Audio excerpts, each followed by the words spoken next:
concentrate on mounting the hardware side of the FPV system,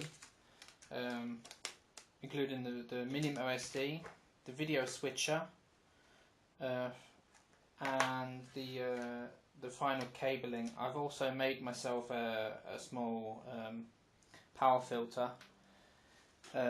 You can make them, or I'm going to include in the Hobby King parts list a power filter that you can buy ready-made.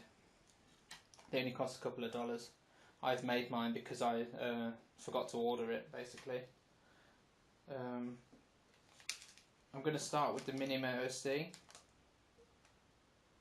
Basically it goes on here on the bottom. I'm going to mount it on Velcro so that if I need to do firmware updates, I can simply remove it, plug in the cable, and I can update the firmware and change my settings.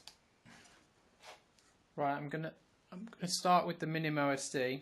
Basically what I've done is I've attached some Velcro to the back, and I've also plugged in this plug.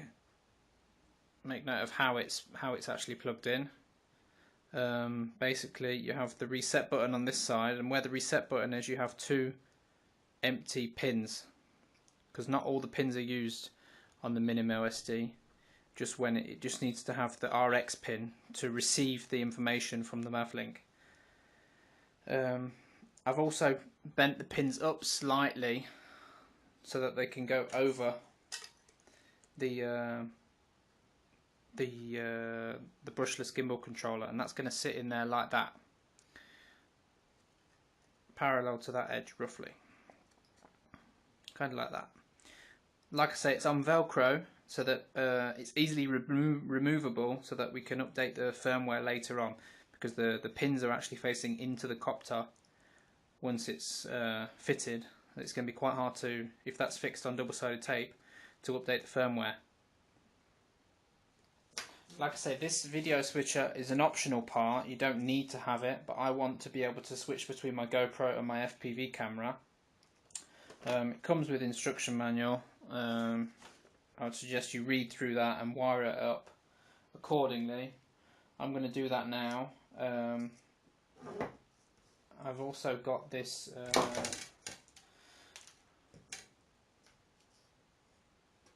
this wire here. Sorry. Also got this wire here, and this is a GoPro video out cable. So basically I'm going to have this going into one channel on here. My FPV camera is going to go into another channel on here. There's on this small pin here is going to go to the receiver, and there's an output, video output on here, and then I can select between the channels. I'll wire that up and then I'll show you how it looks after. Right, basically what I've done now is I've installed my filter, my power filter for my video transmitter, and basically goes through there. Like I said, that is I've made it myself. The one from Hobby King is a lot better. On this plug here, you can actually remove the audio wire, which I think is the green one. We'll just check. If I hold that there like that, yes, the green wire, you can remove that from the plug, from the JST plug. I've also plugged in the power module. I had to remove this tie wrap here, and I redid it and put the power module through there, and plugged it in. Right, this is the FPV camera I've chosen. I got it from eBay and it took a little longer to get here. That's why I'm making this video is a bit separate for the camera. I'm just going to unbox it. It comes with an instruction manual. This is the camera itself.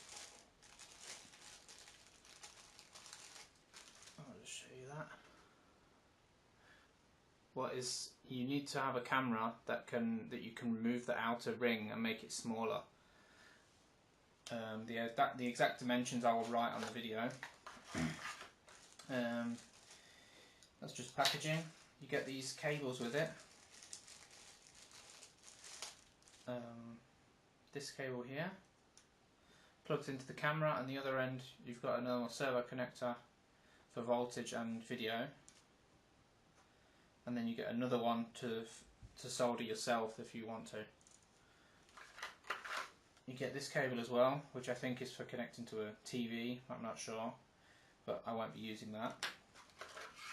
And you get this board as well, which is for the to change the settings on the board. There are 3 plugs on the back. The small one is for your video cable, and the bigger one at the bottom is for the on-screen display, and you can change the settings on the board, and that's all listed in the manual. It explains everything, how to change all the settings and what to do. Right, that's it for the FPV camera. Right now I've got it on. I've attached it with a little bit of super glue. Basically all I did was take this screw out, lift this up a little bit because there's a little bit of flex in it, put the camera in the slot and tighten the screw back up, and that is actually enough to hold it in place. But I put a little bit of super glue on there just to help it.